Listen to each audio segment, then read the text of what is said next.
Buenas tardes, damas y caballeros. Bienvenidos a una edición más de Cautivos del Mal en este arranque de año. Seguimos felicitando a aquellos amigos que no se hayan incorporado al programa y también deseándoles, arrancamos esta nueva edición, que pasen un feliz 2023, lleno de paz a ser posible si nos dejan. Entramos con las novedades editoriales antes de dar paso a Vicente Vallés, que será nuestro primer invitado, pero les quiero recomendar, ya que hablamos del buen periodismo. Ustedes recuerdan la escuela de New Yorker, la escuela del nuevo periodismo con Truman Capote, Guy Talese, Norman Mailer. Faltaba Joseph Mitchell, el autor del Secreto de Joe Gould, que ahora Anagrama edita, gracias a la recuperación de este título, El fondo del puerto, ese puerto de Nueva York que también amaba, las zonas portuarias, el río Hudson, el East River, el mercado del pescado, las instalaciones ya desaparecidas dedicadas al cultivo de ostras, viejos cementerios, lugares románticos llenos de melancolía y sobre todo personajes singulares como Sloopy Louie, el dueño de un restaurante al que acudía nuestro amigo Joseph Mitchell. Fue uno de los que dieron voz a la gente corriente, a la gente anónima, cuando le preguntaron que por qué escribía precisamente sobre gente común. Y él les contestó: la gente corriente es tan importante como usted, quien quiera que usted sea. Joseph Mitchell además se especializó en el retrato literario, lo que él denominaba perfiles. Y por otra parte, estuvo haciendo esos retratos o perfiles desde estrellas del circo, domadores de leones, poetas, pintores, gente singular. El fondo del puerto es un texto extraordinario, lleno de un riquísimo vocabulario que recupera esa prodigiosa crónica de los paseos por la gran ciudad para espantar, como decía él, los pensamientos de muerte y desolación. Una auténtica obra de arte que publica la editorial Anagrama y que tienen que tener en sus bibliotecas. Seguimos con otro grande del periodismo y de la literatura, George Orwell. Dorian Lynskey publica en Capitán Swing El Ministerio de la Verdad, que gira en torno precisamente a la vida de uno de los libros más influyentes del siglo XX, 1984. Y sobre todo, un libro que además se anticipó a esa vida tumultuosa que llevamos, donde un gran hermano vigila nuestros pasos. Dorian Lynskey investiga las influencias que confluyeron en la gestación de esta obra memorable de la literatura de anticipación, y también recoge, y esto es muy singular, las experiencias de George Orwell en la Guerra Civil Española y sobre todo en el Londres ya de la guerra. Un libro extraordinario, muy documentado, que recoge todas las realidades bélicas y las realidades periodísticas que alimentaron a George Orwell para construir esta prodigiosa obra de la literatura. La estructura en capítulos como El mundo de Wells, Radio Orwell, ya saben ustedes que George Orwell también le dio al periodismo radiofónico, y la Orwellmanía, que a lo largo de lo que llevamos de siglo XXI, por la intervención de esos vigilantes que acechan detrás de las cámaras, se volvió a poner de moda. El Ministerio de la Verdad, Dorian Lynskey, de la editorial Capitán Swing.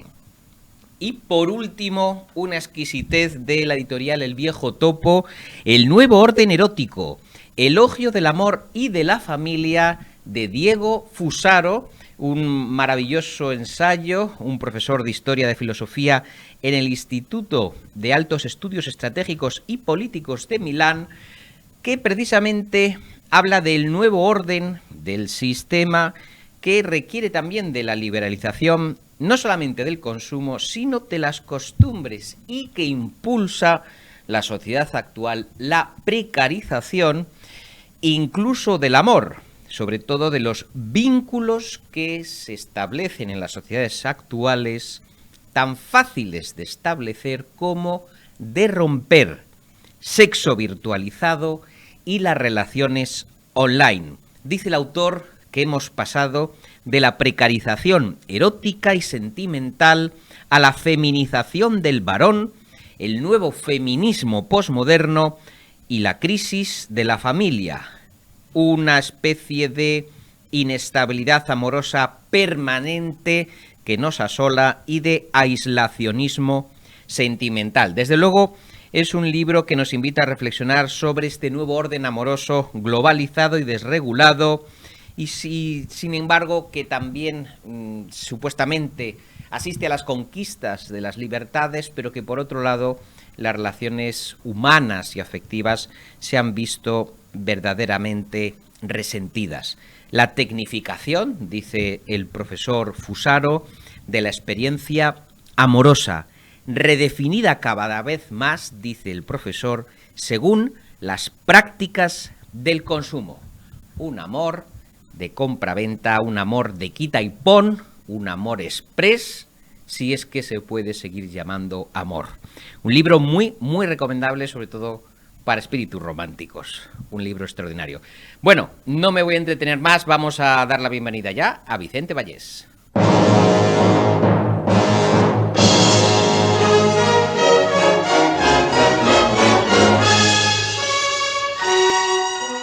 Buenas tardes de nuevo, ya les anunciábamos al comienzo del sumario que nos acompaña Vicente Vallés en esta entrada de año. Querido Vicente, bienvenido a Cautivos del Mal. ¿Qué tal? ¿Cómo estás? Feliz año nuevo. Muchas gracias, igualmente. La verdad es que estoy muy contento porque Operación Kazán, que es tu primera novela, pero sí es verdad que es un desarrollo en el plano de la ficción de algunas cosas que ya apuntabas en tu anterior ensayo, que también tentaba un poco este camino, vamos a decir, en parte ruso, ¿no? Sí, es verdad. Yo siempre lo digo, es que Operación Kazán es la tercera parte de una trilogía imperfecta.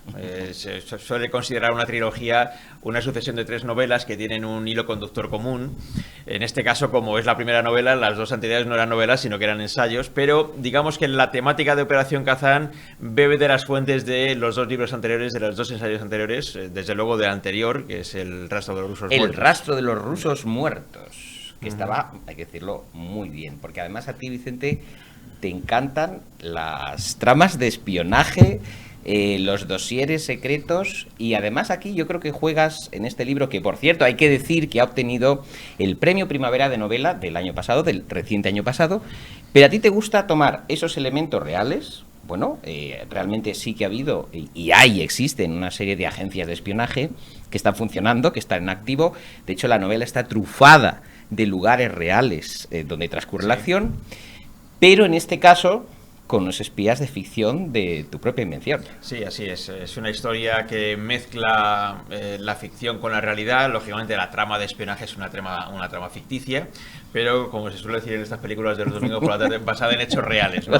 Hay algunos hechos reales en los que sí se basa la historia. Y luego, además, Operación Kazán es, desde luego, una novela de espionaje, pero también parcialmente es una novela histórica, porque, como has dicho, se desarrolla la trama a lo largo de acontecimientos históricos reales en la que participan también personajes históricos reales, algunos con su nombre real y otros con un nombre ficticio, pero que fácilmente son identificables por el lector.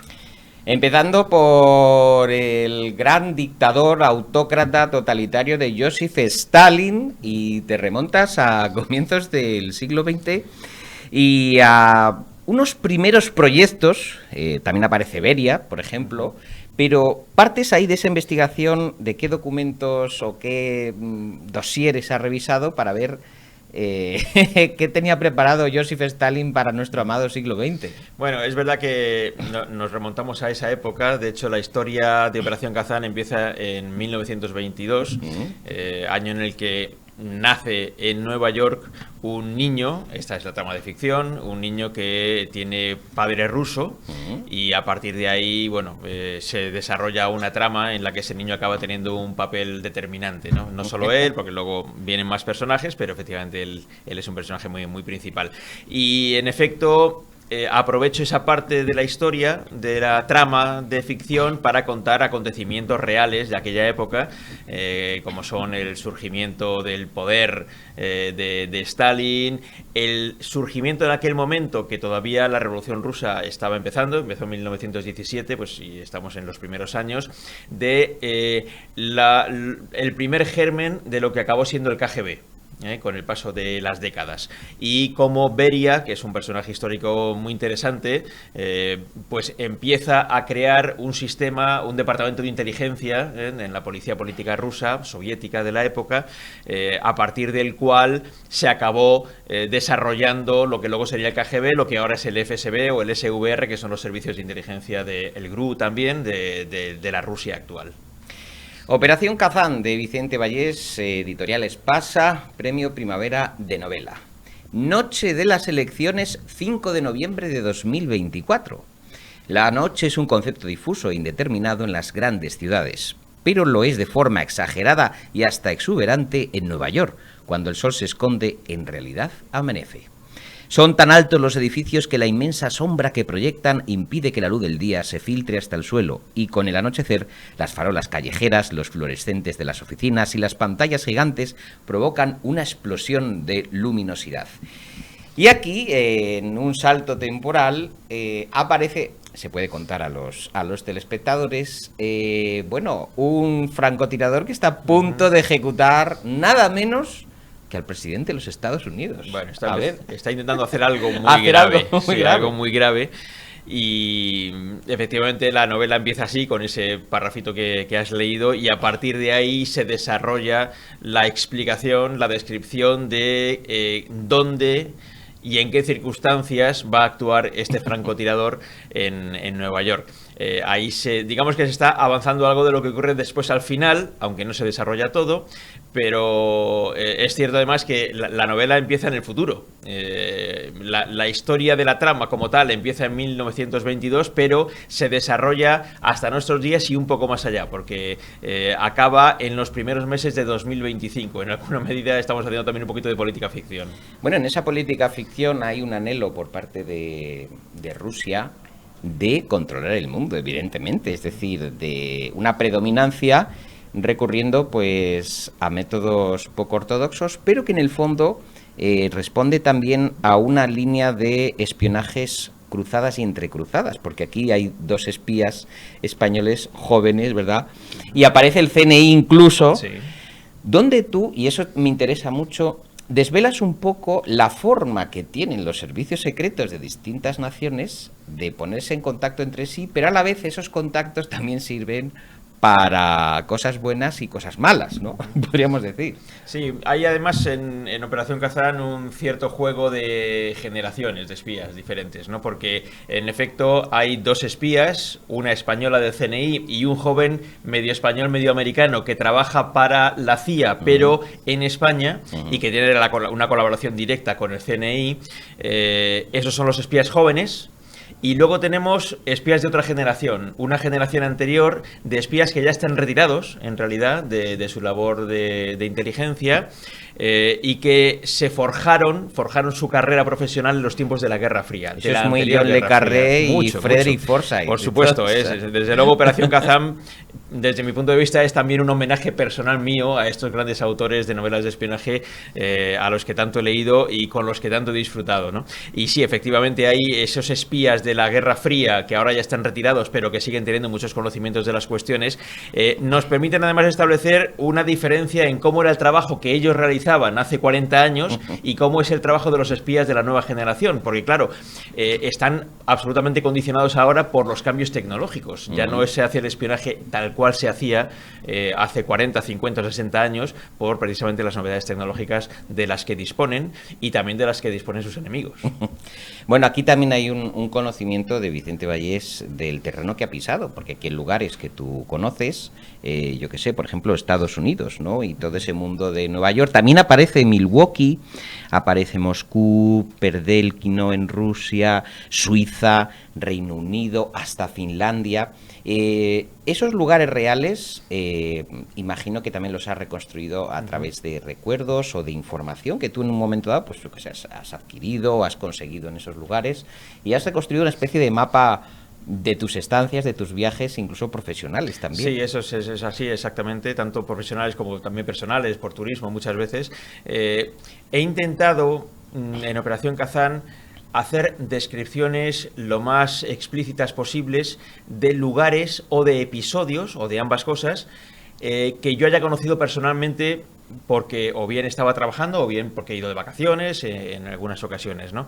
Y me he querido centrar en eso precisamente porque estaba en condiciones de describirlo de una manera mucho más viva, por haber estado allí, por haberlo visto con mis propios ojos, ¿no? Entonces es verdad que buena parte de la trama de espionaje que se desarrolla en los últimos 30 años, por ejemplo, recorre lugares y recorre episodios históricos reales que yo he cubierto como periodista o en los que he estado por cuestiones pues, de eso, de vacaciones personales o lo que fuera. O que te han interesado mucho, porque, por ejemplo, a mí me ha gustado muchísimo que recuperes a un personaje muy interesante como Adlai Stevenson, que bueno, la gente no lo recuerda muy bien.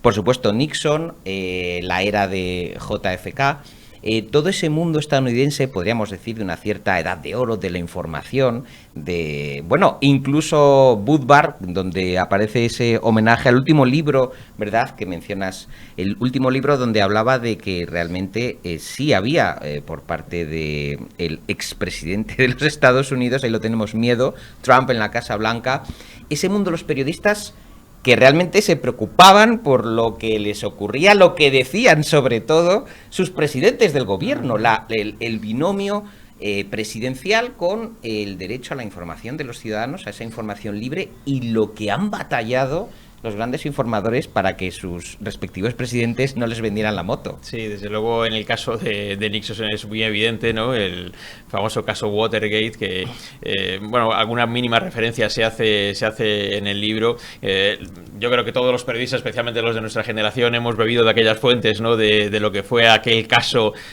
bueno, tan importante que provocó la única dimisión de un presidente de Estados Unidos en la historia, ¿no? La del presidente Nixon.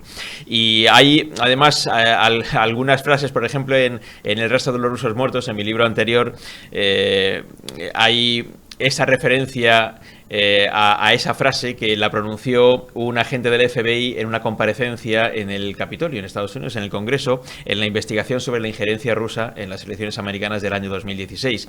Y precisamente como herencia del caso Watergate, que ha quedado en la política americana una frase que todo el mundo repite cada vez que hay un supuesto caso de corrupción, y es: siga el rastro del dinero para la investigación. Esto se lo dijo la gran fuente famosa, Garganta Profunda, a Bob Woodward, y quien haya visto la película Todos los hombres del presidente o haya leído el libro, pues ahí lo encontrará. Se lo dijo a Bob Woodward cuando Woodward le dijo: mire, estoy atascado, no sé cómo seguir la investigación, y este hombre le dice: siga el rastro del dinero. Entonces, ya digo que cada vez que hay un supuesto caso de corrupción, se suele lanzar esa pregunta: ¿el rastro del dinero dónde está?, ¿no? Y esto le preguntaron a este hombre, a este agente del FBI, si para investigar la trama rusa había que seguir el rastro del dinero, y él dijo: no, mire, mejor sigan el rastro de los rusos muertos. Y se refería a la cantidad de ciudadanos rusos importantes, pues en casos de embajadores, periodistas y demás, que habían muerto en circunstancias muy extrañas justo después de las elecciones americanas de 2016. Por cierto que ya podríamos escribir un nuevo libro sobre una nueva lista de rusos muertos en los últimos meses, desde que empezó la invasión de Ucrania.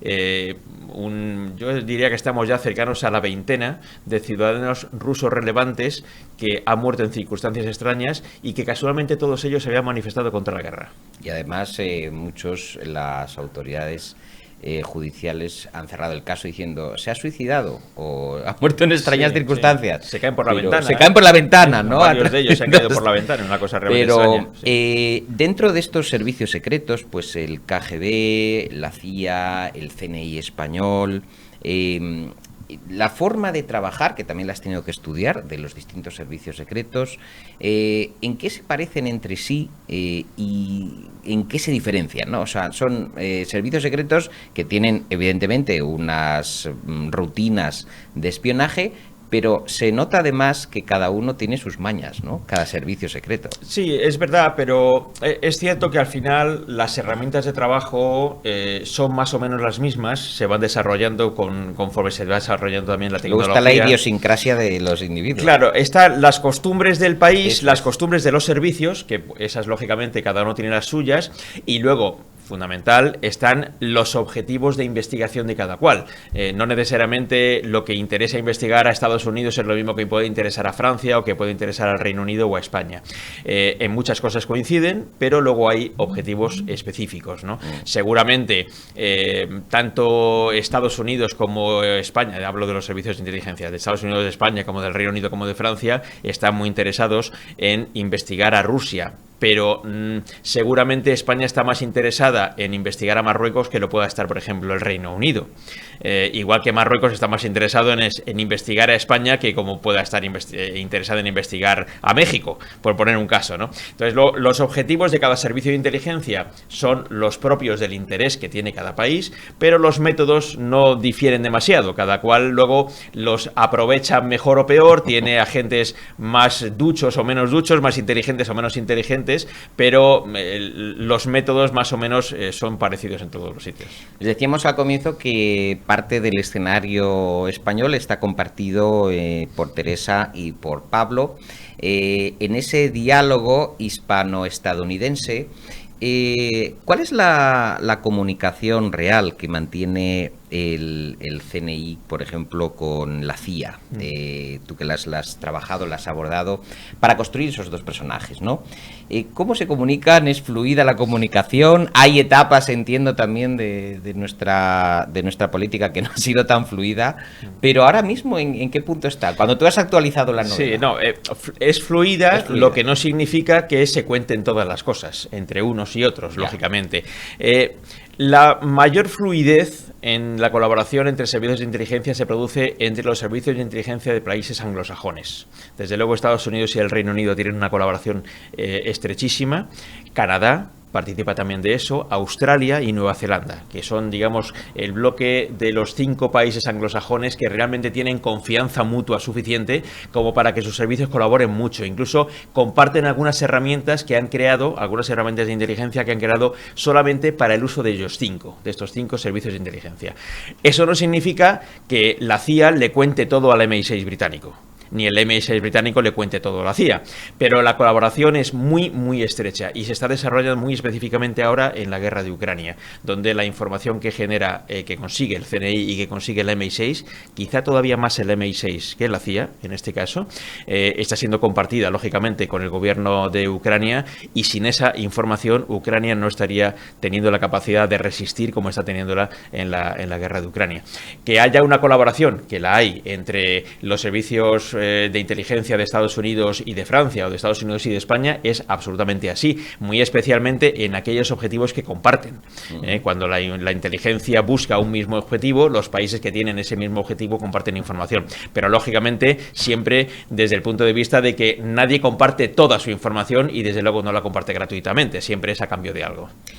Les decíamos al comienzo que aunque Pablo Perkins nació en Madrid, tiene también la nacionalidad estadounidense, es agente de la CIA e hijo de un agente de la CIA, y esto sí que me interesa de Pablo y de Teresa, ¿no? Que es cómo un joven puede sentirse atraído o puede ir desarrollando las destrezas del mundo del espionaje, que para muchos pues pertenece al orbe del cine, de las buenas películas, de un mundo que a veces roza la fantasía, ¿no? O lo fantástico. Sí, es verdad, pero es cierto, los servicios de inteligencia de todos los países monitorizan, por ejemplo, las universidades, para captar a posibles agentes. De manera que, sí, esto ocurre mucho, luego en Estados Unidos ocurre muchísimo, pero ocurre también en España. Se monitoriza mucho y de vez en cuando, bueno, pues detectan a alguien que tiene ciertas capacidades que pueden ser útiles para el servicio de inteligencia. Eso no significa que cada vez que detectan a alguien y le invitan, ese alguien vaya a decir sí, me sumo porque yo quiero ser espía,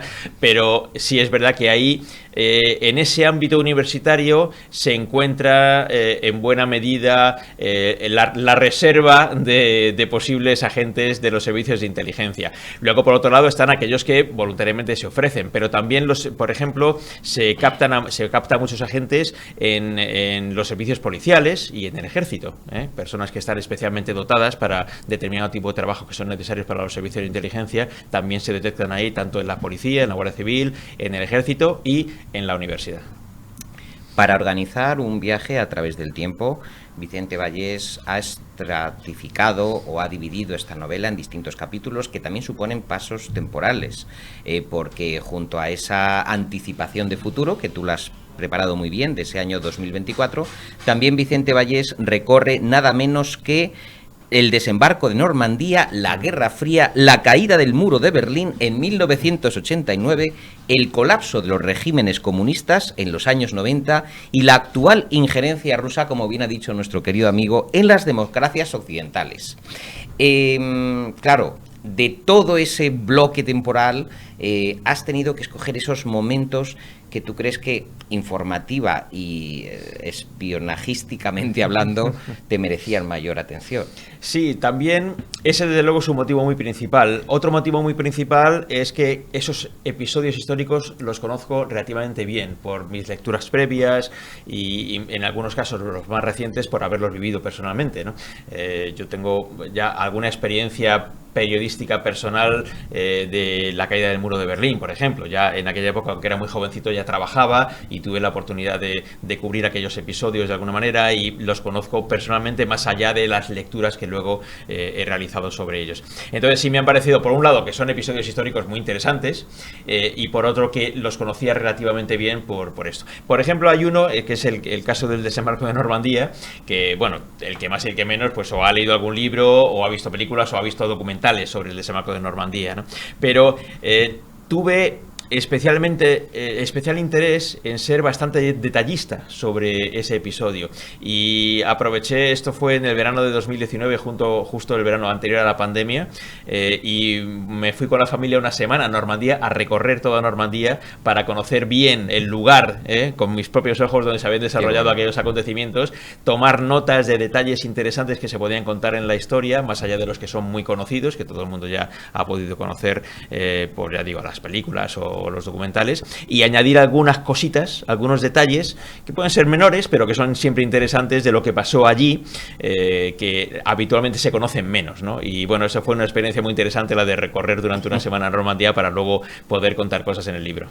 Tú que has trabajado, Vicente, por lo menos desde la ficción, y como digo siempre con una base documental, pero esto es una novela, no se vayan a equivocar. Es verdad que con elementos reales trabajados por un excelente periodista. Vicente, el CNI español. Bueno, recientemente hemos visto algún episodio propio de Mortadelo y Filemón donde se extrae información del teléfono móvil del presidente del gobierno, de alguno de sus ministros, y a día de hoy no sabemos ni quién, ni dónde está, ni qué información había, y además se aventó a la opinión pública en un momento determinado de una forma bastante arbitraria y, como dijo Cervantes, fuese y no hubo nada. Sí. Es decir, es un episodio, a mí me aterrorizó personalmente, de dónde está información capital del Estado, de nuestra seguridad en estos momentos. Sí. A mí me inquieta muchísimo. Este es un episodio que no se ha llegado a aclarar nunca. Han pasado los meses y nadie ha explicado qué ha pasado. Tú recuerdas igual que yo como una mañana de un día festivo, de repente a las 8 de la mañana convocan a los periodistas en el Palacio de la Moncloa para informar públicamente de que se había producido este episodio tremendo. En el cual al móvil del presidente del gobierno le han extraído información y no se sabe quién, al móvil de la ministra de Defensa, al móvil del ministro del Interior, y que además el gobierno ha decidido llevar eso ante un juez. Tanto el episodio en el cual se informa públicamente de lo ocurrido como el episodio de llevarlo ante un juez son realmente cuestionables. Explicar públicamente que al presidente de un gobierno de un país le han levantado la información en su teléfono móvil ya tiene bemoles, vamos a decirlo de esta manera, ¿no? Pero llevarlo a los tribunales es un episodio realmente chusco. ¿Desde cuándo un juez ha sido capaz de encontrar al espía de otro país que ha conseguido levantarle la información a alguien en su propio país.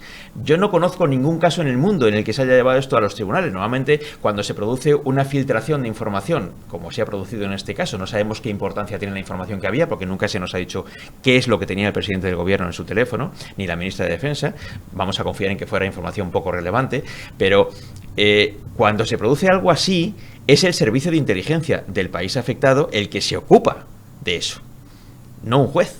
Y a día de hoy seguimos sin saber qué ha investigado el juez, a quién ha llamado a declarar, qué se sabe de lo que ocurrió, y han pasado meses y meses y meses y aquí estamos. Sería muy bueno que finalmente el juez consiguiera un éxito. Probablemente sería la primera vez que eso ocurra en un caso de espionaje, pero estará muy interesante para nosotros conocerlo y contarlo. Y sobre todo, Vicente, se sacrificó a la por entonces directora del CNI, ¿no? Es decir, sí, que en otro episodio realmente muy cuestionable. Una cabeza de turco en este caso, pero la opinión pública sigue sin recibir explicación. Sí, digo que es un episodio muy cuestionable, el de la destitución de la responsable del CNI, porque todavía hoy se sigue discutiendo sobre quién realmente tiene la responsabilidad de la seguridad de los teléfonos móviles del gobierno. Y no necesariamente es el CNI, sino que hay un departamento específico en el Palacio de la Moncloa que se ocupa de eso. De manera que la responsabilidad no está tan clara, si es del CNI o de quién era responsable de ese servicio específico de Moncloa que tiene la responsabilidad de cuidar de la información que hay en los teléfonos móviles de los miembros del gobierno. Fontaneros del poder, ¿cómo trabaja esta gente? Ya las nuevas generaciones, en contraste con los espías más clásicos, como les decíamos al comienzo, dignos de John le Carré o de Frederick Forsyth, esta estupenda novela trufada de elementos reales que ha trabajado Vicente Vallés en su periplo profesional en España y allende nuestras fronteras, Operación Kazán, el premio Primavera de Novela de Espasa y Ámbito Cultural. Parte de 1922, del nacimiento de un niño en Nueva York, que cambiará la historia del mundo nada menos que un siglo después. Nosotros todavía no hemos llegado. Es en 2024 cuando alguien está apuntando con un rifle. Querido amigo, ha sido un placer tenerte en Cautivos del Mal, que vendas muchos y que, bueno, sirva también para que los lectores se interesen por estos asuntillos que normalmente se sustraen a los lectores, pero que, bueno, tiene elementos reales, ¿verdad? De trabajo, metodologías, rutinas de nuestros espías. Gracias, David. Nada. Nosotros continuamos con nuestro siguiente invitado, Paco Ignacio Taibo II, que nos va a traer también las aventuras de un detective mexicano muy particular. No se muevan.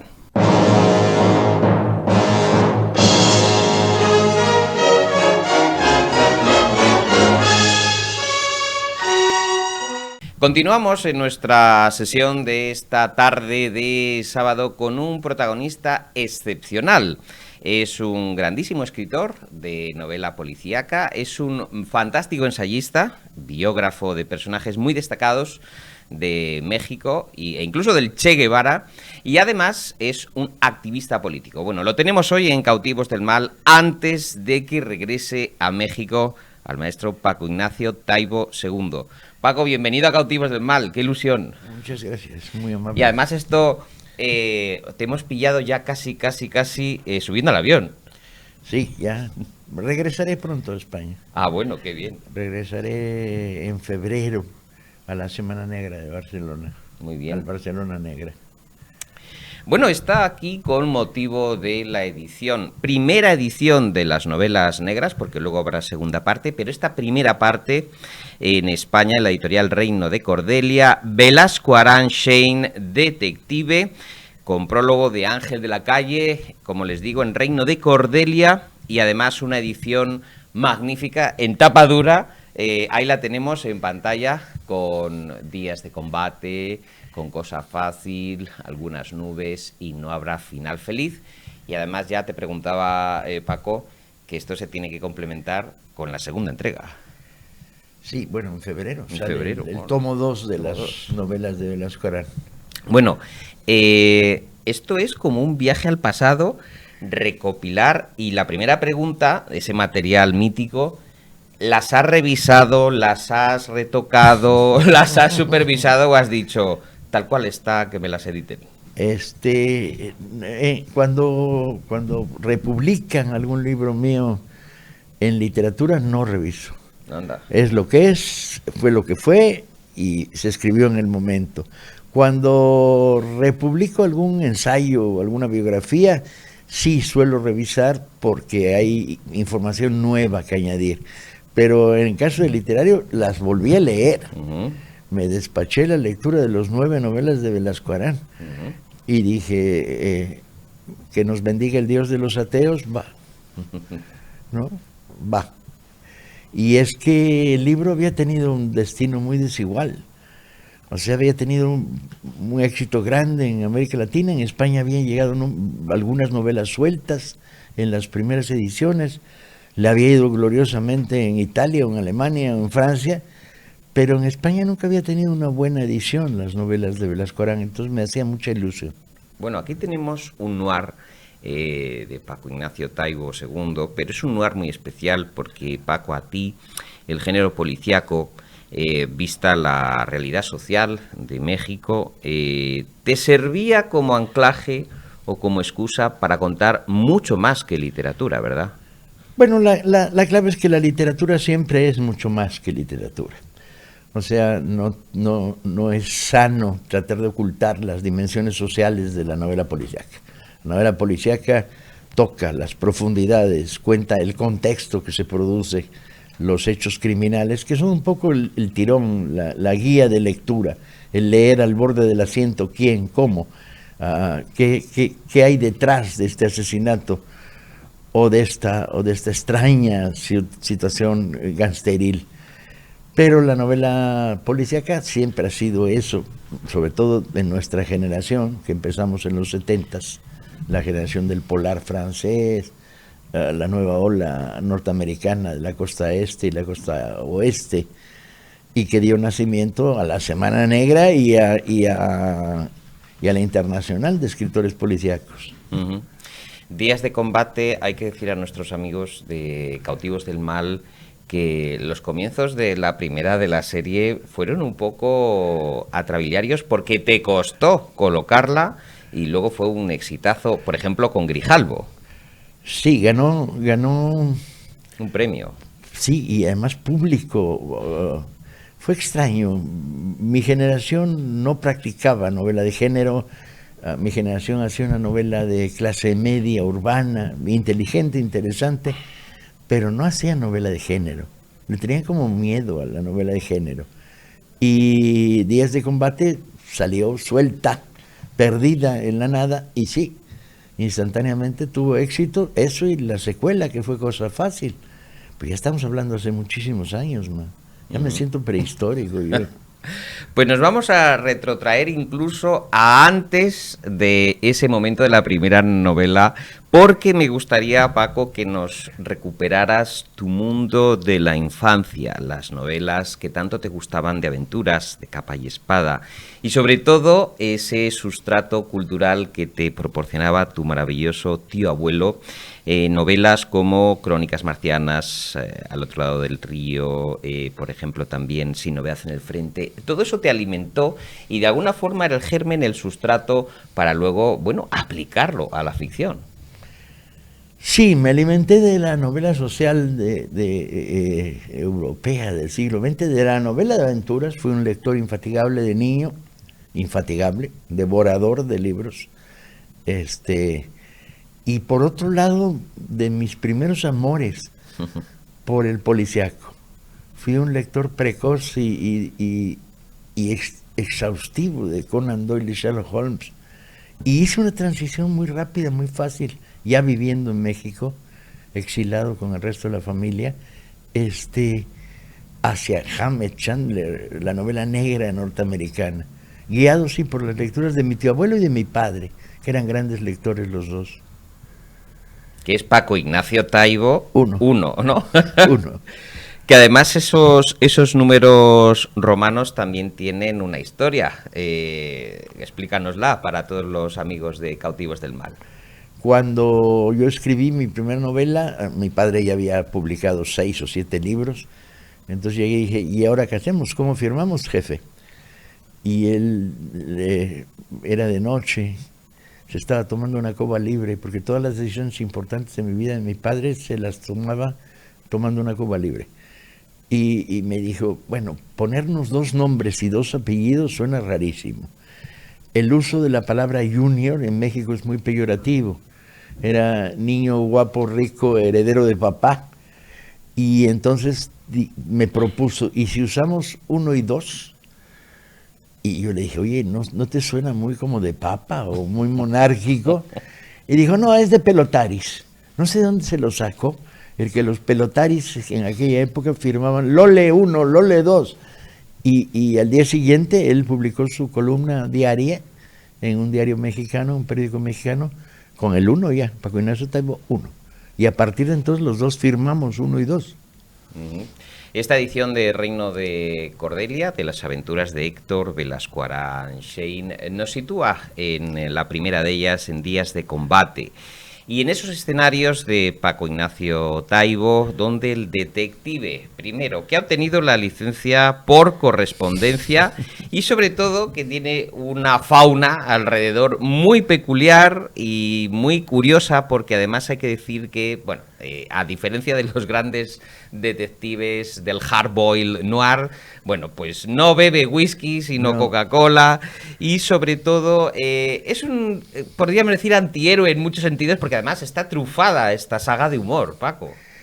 De humor a la mexicana, de lo que llamamos humor a la mexicana. De humor negro, porque era la única manera de contar aquel país en aquellos años, donde para llevarte a un lugar común, si tú le decías a alguien en una cena, oye, ayer me asaltaron, y te decía, ¿y no fuiste a la policía? Y tú decías, ¿para qué quieres que me asalten 2 veces?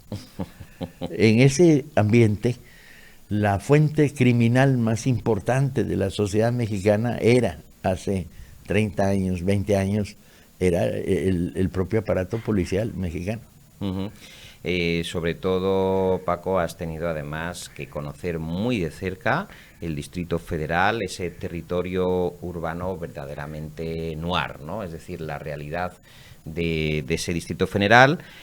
Una gorgona, dice Ángel de la Calle, de la que no quieres alejarte aunque pueda devorarte. Es verdad, es una relación a lo largo de todas las novelas, de estas 4 primeras y de las 3 siguientes, hay una relación amor-odio con la Ciudad de México, que te abruma, te descoloca, te sorprende, te golpea, y sin duda de amor, profundo amor por la ciudad. Desde que empecé a escribir la saga de Velasco Aránxain, yo pretendía que la ciudad era la ciudad más grande del mundo. Lo es y lo deja de ser, depende de cómo la midas, ¿no? Si el extrarradio sí, si el extrarradio no. Y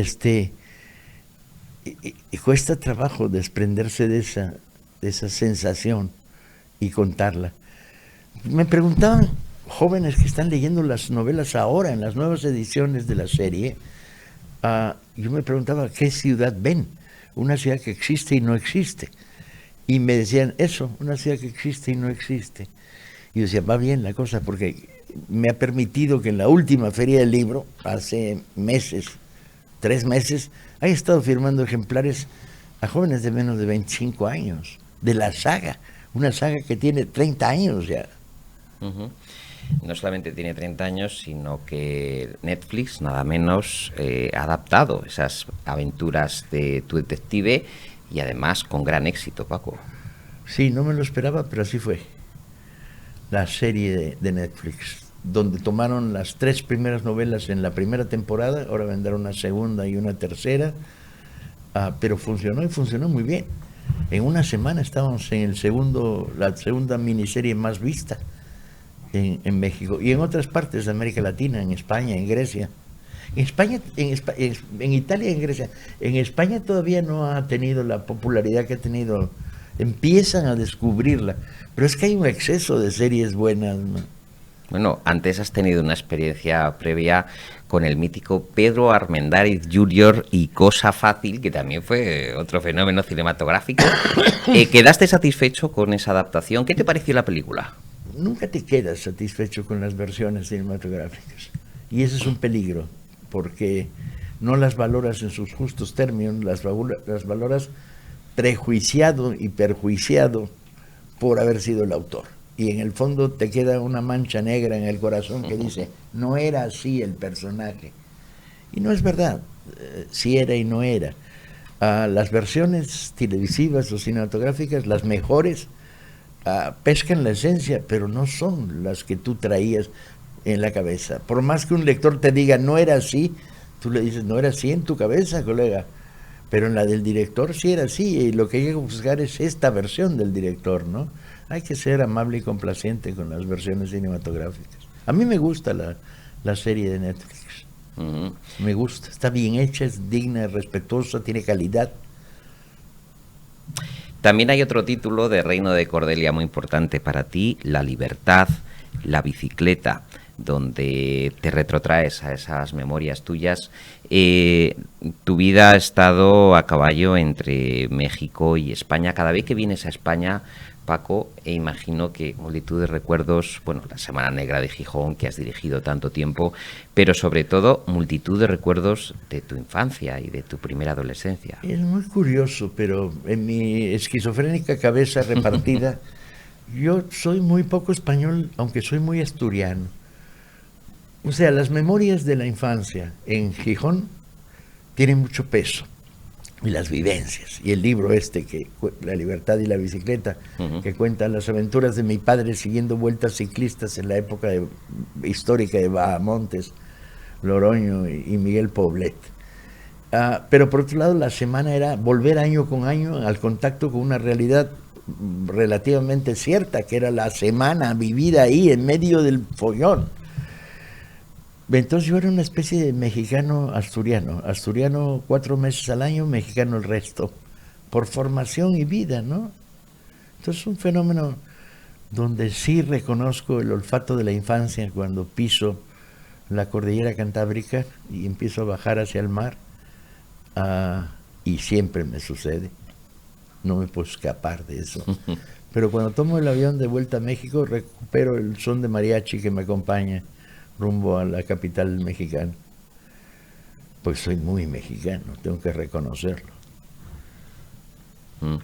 También viste cómo tu papá trabajaba poco a poco una novela, Juan M.N., que obtuvo el premio Naranco, y cómo veías ese esfuerzo de tu padre por saltar del periodismo a la literatura por fin, después de tanto tiempo. Mi padre me lo dijo tiempo después, me dijo, hijo mío, si quieres ser novelista no seas periodista, porque el periodismo te corrompe el lenguaje del día a día, te lo roba, te lo secuestra.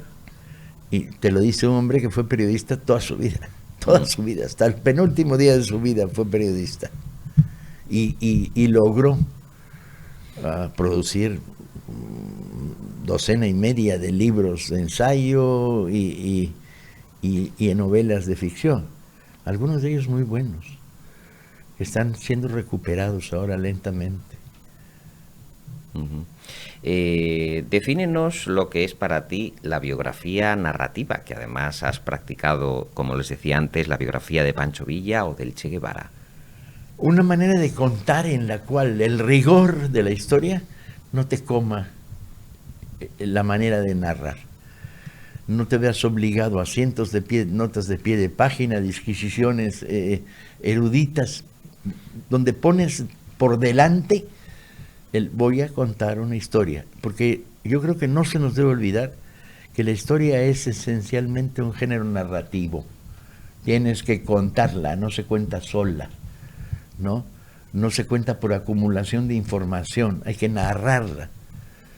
Y entonces, tanto en las biografías del Che como de Villa, como en libros como Patria, que en México tuvo un impacto bastante fuerte, digamos. Incluso para la televisión también se hizo versión. Incluso para hacer una miniserie de televisión. En 2019.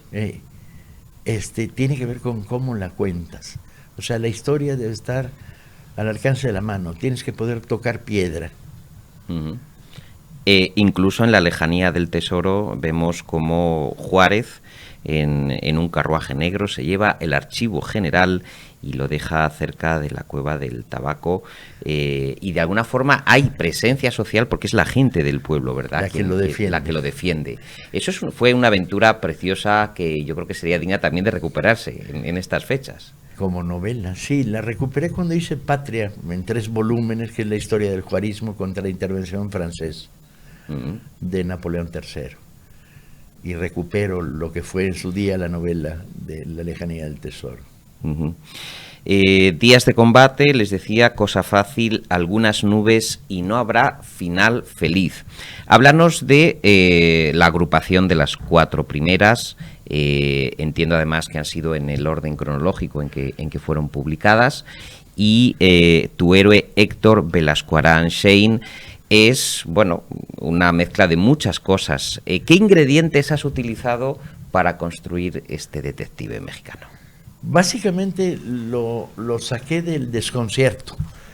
Él es un ingeniero que odia lo que está haciendo, un trabajo rutinario en ingeniería, que está casado con una mujer de la que no está enamorado, de la que no nos importa nada en el libro, y que de repente decide dar un vuelco a su vida. Absurdo por demás. Adquiere un diploma de detective en una agencia de detectives argentinas por correo, y lo que lo mueve es la curiosidad en esta nueva vida en la que se encuentra de repente. Y la curiosidad es la que los va empujando. Alguna vez alguien me pidió que explicara la teoría detectivesca de Velasco Arán. Y la teoría detectivesca de Velasco Arán es bien sencilla. Te metes tan dentro de una historia que alguien trata de sacarte a trompar, a patadas, a tiros. Entonces estás cerca de averiguar algo. A pura intensidad de curiosidad. Bueno, esa edad dorada de detectivesca que se echa en falta, porque ahora para encontrar un detective que resuelva algún caso hay que recurrir a las fuerzas y cuerpos de seguridad del Estado. Ya no hay detectives al viejo estilo, Paco. ¿Independientes?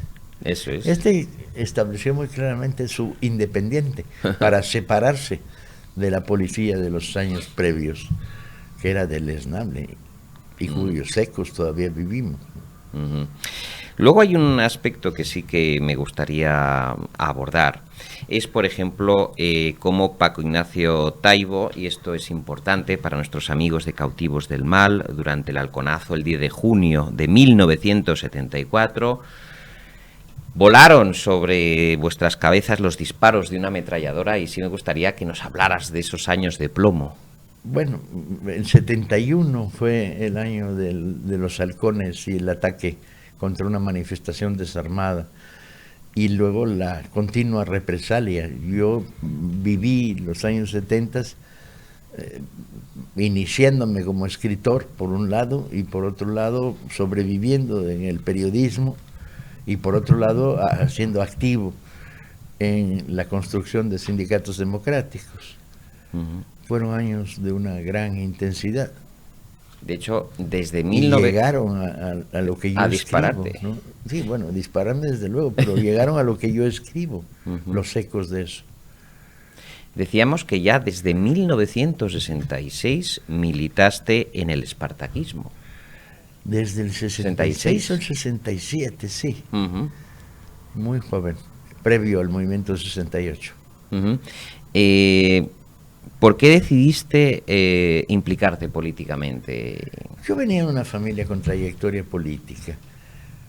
Padres y abuelos del lado paterno socialistas,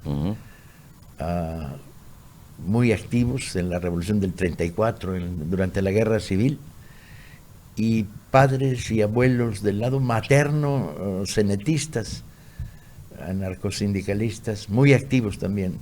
Y entonces el comedero de la vida cotidiana en mi casa tenía continuas referencias políticas libertarias y sindicalistas y obreristas.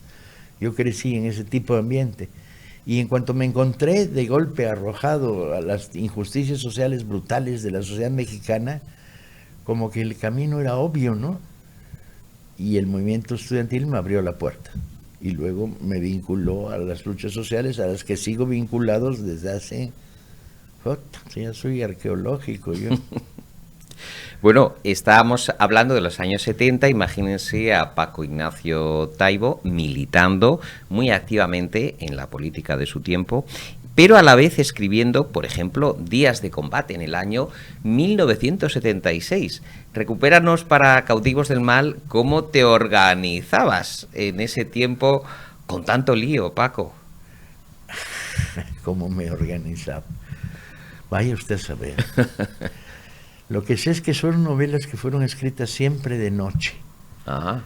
Los días eran ajetreados, entre buscar el pan de cada día, la militancia, los estudios cuando los hubo, eran libros que se escribían de noche. Entiendo también, además, que tus fuentes de inspiración, habida cuenta de toda la actualidad que bullía en esos momentos, de alguna forma salpimentaron las aventuras de Héctor Velasco Arán. No hay ninguna duda, son libros hijos de una época, pero también de una ciudad. Sí, porque además dice Ángel de la Calle que la Ciudad de México, que tú cuentas como nadie, ha sido muy imitada, incluso tu manera de contar. Háblanos un poco de las escuelas o imitadores o seguidores, o incluso tu club de fans de Paco Ignacio Taibo II, porque lo tienes. Bueno, también tengo un club de interfans. He seguido de cerca a gente que usa las mismas parámetros, como las usó Manolo Vázquez Montalbán en narrar Barcelona, Petros Markaris en contar Atenas. Somos la misma escuela, o Juan Sasturain en contar Buenos Aires. La generación del Polar de los 70s volvimos a la ciudad un sujeto narrativo extra. Están los personajes, está la anécdota y está la ciudad. Y en eso coincidimos todos.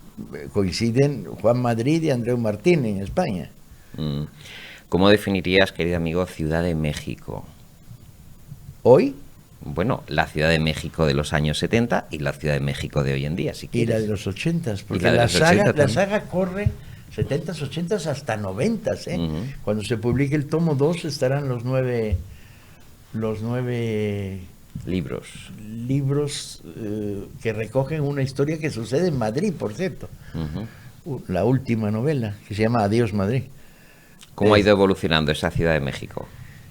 ¿Cómo evolucionó la Ciudad de México? Para bien, ha ido conquistando espacio democrático de una manera más o menos clara. Salimos de la era de los fraudes electorales, fue una era terrible, con 4 grandes fraudes electorales dominando 4 batallas por la presidencia de la República, y por otro lado, adquiriendo un nivel de civilidad. Es curioso, las grandes tragedias construyeron gran civilización. La respuesta de los ciudadanos de la Ciudad de México a los terremotos mostró lo mejor de sí mismo, y eso se quedó ahí. De tal manera que el Valle de México es una cadena no solo de conflictos, inseguridades, premura, sino también es una cadena de solidaridades sociales, para bien. A mí me gusta la Ciudad de México, no lo puedo evitar. ¿Ha habido algún germen de ficción en tu cabeza con Héctor Velasco Arán que todavía esté bullendo ahí dentro y que esté en un futuro proyectado? Me queda una novela a medio escribir. Pero cada vez que la reinicio no me gusta, algo pasa. O el personaje envejeció y yo no me he dado cuenta, o no lo logro situar. El caso es que no me convence.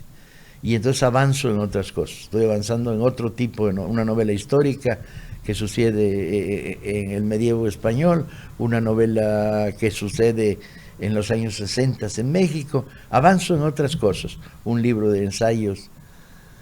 Pero tengo un Velasco Arán guardado en el armario que no acaba de querer salir. Y cuando pasa eso, yo soy partidario de déjalo que duerma.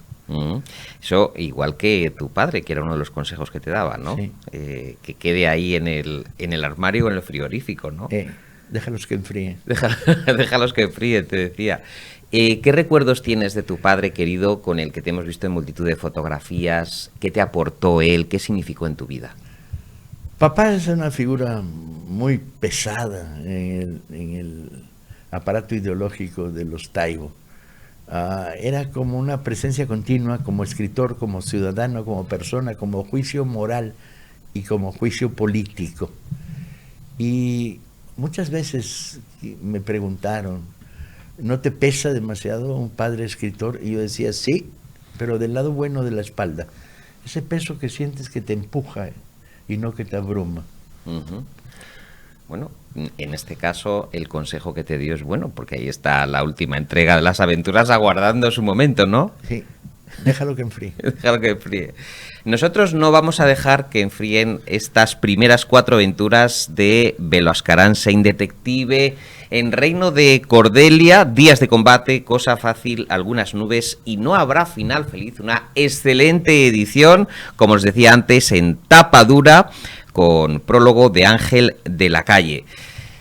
Querido maestro, ha sido un placer tenerte en Cautivos del Mal y te deseamos muchísima suerte en esta primera entrega y sobre todo en la segunda a partir de febrero, que tomen nota los telespectadores, ¿verdad?